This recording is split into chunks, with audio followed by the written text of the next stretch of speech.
The most presidential candidate in the Republic of Kenya, people speak about, even those who are within this government, is Dr. Okengo Fred Matiang'i. Huyo ndio tu kiongozi ambaye watu mpaka wale wako ndani ya hii serikali mpaka wakale wanaongea kuhusu. Wewe si ujiulize ndani yako ni nini huyu mtu wako naye. Even the current regime is talking about him. Wewe si ujiulize mpaka Wajaluo wenyewe huko grassroots they talk about Matiang'i. Si ujiulize wewe ni kwa nini unapinga? Wewe shida yako ya kupinga ni nini?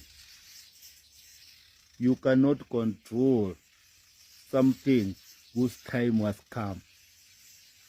You can't control someone whose time has already come.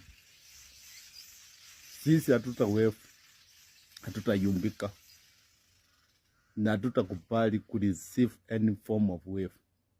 The only wave we have believed in is in the leadership of Dr. Fred Okengo Matiang'i.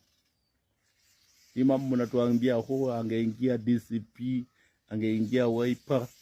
Hii mambo eti angetengeneza chama huko Kisii. We are beyond tribal parties. We are beyond tribal reasoning. We are beyond family reasoning. We are beyond traditional reasoning. Putting people together to oppress them, to take dominion over them, to use people because they belong to your tribe. We don't want those nonsense in our republic. We want to lead a whole nation, a united Kenya, for the common good of wananchi.